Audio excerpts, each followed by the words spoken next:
Here we go.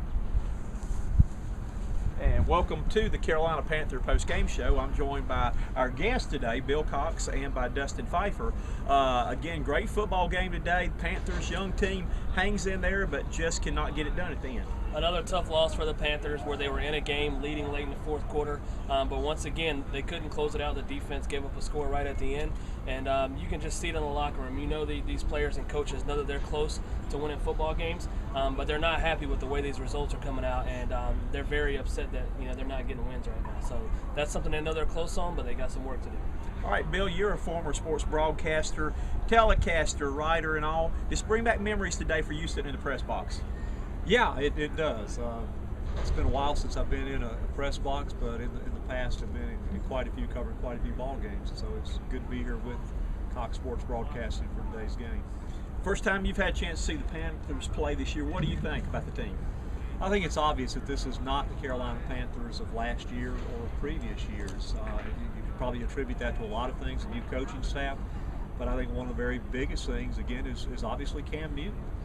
He brings a lot of skill to the field, but I think one of the things, in spite of all of the baggage that he may have come in with, he brings an attitude of wanting to win, and he does not like to lose. He hates to lose, and they've lost games this year. Every game they've lost, they were in, could have won, and that's a Panther team that's not liking that right now. Dustin, you said before the game it would be a field goal difference. How ironic is it that it's a John Casey field goal? This is the difference in the game today. Yeah, difference in the game. Casey comes in, I think he hits 3, maybe 4 field goals. I'm not sure, but he hit all of his field goals and extra points. And, it's a close game. It's the story of the Panthers season right now. They look like a team that they can play with anybody in the league, playing the likes of the Saints, the Panthers, all these good the Packers, all these good teams. But, they're just coming up short in the end, and it's little mistakes in the game, like too many men on the field before the half ends, and the Saints get a field goal out of that, and then it's in the second half when you have a lead but your defense can't get a stop. It's just those little things that are keeping them from being on the winning side. And Coach Rivera said after the game that he knows how close they are, and when they get this, people need to watch out because they have a team that can't win ball games. Again, Bill, right before halftime, kind of a crucial thing, there was a lot of grumbling going on around us about the Panthers called a timeout right before the Saints were trying to attempt a field goal. The clock runs out, though, but they put 2 seconds back on the clock, though. What are your thoughts on that? Well, obviously, if the timeout had been called for no good reason, then that you could very easily say that potentially cost them the game. But I think the consensus was that the Panthers probably had too many players on the field, and so the Saints would have gotten not only to kick again, but they would have gotten to kick it from 5 yards closer. And so it was kind of a no-win situation when you've got too many men on the field. Again, one of those small mistakes that can make the difference in the game. And again, I think it's the right call because you probably had 20-something people on the field. You don't know if you're going to get them on or off. You got to do the right thing. If they had known the clock was going to run out, then I'm sure they wouldn't have called it. But in that chance right there on a penalty, the half cannot end on a penalty where you've got to do that. So for all those critics that were out there and bad-mouthing the Panthers for timeout, it was the right call to make. Yeah, it was the right call. You don't know that the time is going to run out there at the end of the half. The coach has to look out and see what's on the field. And Rivera said, he overthought it a little bit, but he had to call a timeout there because he didn't want to give the Saints 5 yards and a chance to kick that field goal. I think we saw vintage Drew Brees in that final drive, 89 yards, doing a great job of managing the clock. I'm not sure how long the drive was. It was at least 6 or 7 minutes. But basically not panicking, running the clock down to the last few seconds, and only left the Panthers about 50 seconds to try to operate with. But there's a reason that he's a Super Bowl champion. And again, it was a classic Saints 2-minute drill that proved to be the winning touchdown. And as much as we hated to lose that lead, you have to take your hats off to the Saints. They pulled off a drive when they needed one, and then made the stop on the Panthers at the end. And Bill's right. I also think it was vintage Panthers defense. They played good during the game. They played good on first and second down, but we saw it all day today. They cannot get off the field on third down. Too many third down conversions by one of the best quarterbacks in the league, Drew Brees. So yes, he is part of the reason for that.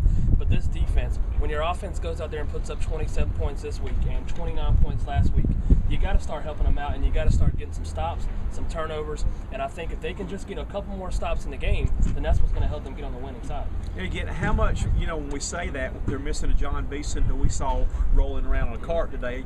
You're missing Thomas Davis. They lose another linebacker in the game today. They've lost 3 or 4 linebackers, and it's not like, they're not trying. They're just doing the best they can with what they got. Right. And part of it, like you said, part of it's not their fault. They're beat up with injuries, but the guys out there, they are getting better. You can see them kind of improving each week, and they have played some very potent offenses.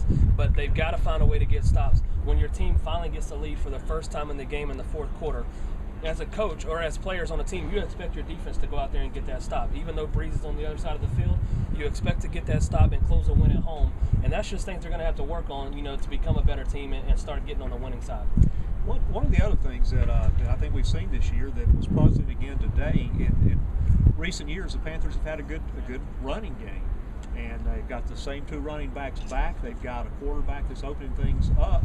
But for some reason, we have not been able to get a consistent running game. And particularly when we took the lead late in the game and got the ball back with momentum on our side, if we had been able to establish a running game, take some time off the clock, and potentially march it on down, it could have made all the difference in the world. And so I'm still puzzled why the running game has disappeared this year. You can't really put the whole game, the whole offense, on the shoulders of a rookie quarterback and expect that that's going to win games. It's going to take a running attack as well as what we're doing through the air finally this year.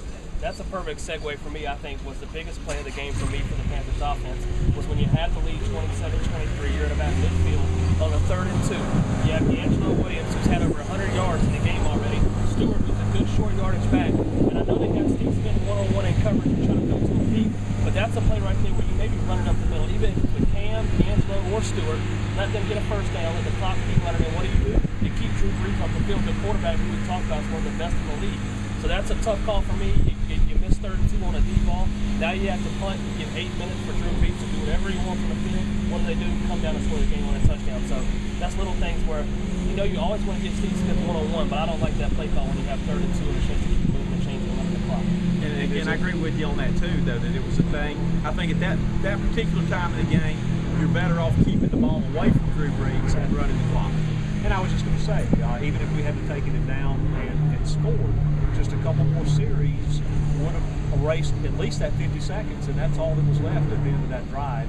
And so I think we've got to get the running attack that has been one of the strengths of the Panthers in past years. It's just not there this year, and we're going to have a balanced attack, I think, to win some ball games. And, if you go on and you get a first down or 2, then you get a field goal, and then they need a touchdown to tie to rather than a touchdown to win the game. And I think Bill's hitting it on the head today. I mean, if you look at the last 2 weeks, I love Chudzinski. He's a great offensive coordinator, calls a great game. I mean, you can see he gets players open and puts his offense in the right positions. But if you look at D'Angelo, 9 carries, over 100 yards this week. 10 carries, right at 100 yards last week. For a guy who's doing that kind of production, over 8 yards a carry, he's got to get more than 10 carries a game. He needs to be, even though there's 2 running backs, he needs to be 15, 20 carries a game. And as you can see, the Saints dominated time possession on the field today, and that's part of the reason maybe the Panthers defense was tired in the end. The Panthers do have a explosive offense to get downfield, but there's times when you need to use that run to get the short clock. Bill, you and I both had the opportunity of going and hear what Drew Brees had to say about the ball game. And again, had a lot of nice things to say about Cam Newton when the game was over. Well, Drew Brees is a class act. He's been in the game for a while. He's accomplished a lot. And very, very complimentary of Cam Newton. Obviously, he's not where Brees is yet, but I think his potential is unlimited. Quite honestly, one of the things that concerns me is, as we've all seen, he does not take losing. And it's running through my mind, if the wins don't start coming just emotionally and psychologically, I'm wondering what that may do to him. He's obviously got the skills on the field, but this game is an awful lot mental too. And I love to see a guy that doesn't like to lose, but we talk about sometimes the kind of physical toil that the game has, but it's having a mental toil on Cam Newton right now. And again, I think it's probably saying something to his team that he cannot stand losing. But I wonder how he's going to continue on if the wins don't start coming with some regularity. And as a coach, I want to get your take on this about Cam. We talked about it after the game. He hates to lose. Spent over a half an hour at his locker room, his head in his hands, because he wants to get it right.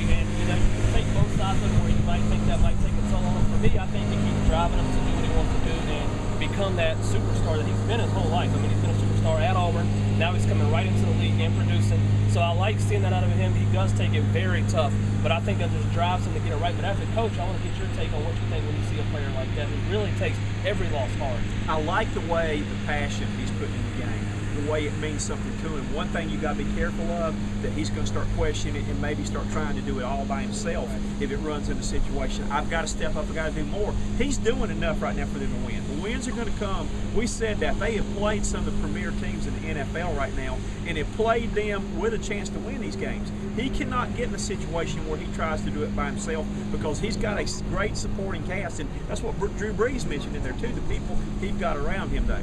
But he's just got to keep playing his game, keep his head on straight, keep working hard, and the schedule will lighten up a little bit and they will get some wins. And I think that's one thing that will save him, even though he takes those losses so hard, is his supporting cast, the veterans. You look at guys like Steve Smith, look at guys like Greg Olson, Jeremy Shockey. Those kind of guys have been in winning locker rooms and know what it takes. So those guys, I think, will lift him up, even though he takes the losses hard, get him to work harder as they continue to work harder. And I think eventually, you know, it's going to take time over the year. We said it. This is still a rebuilding project, even though you got the #1 pick coming in.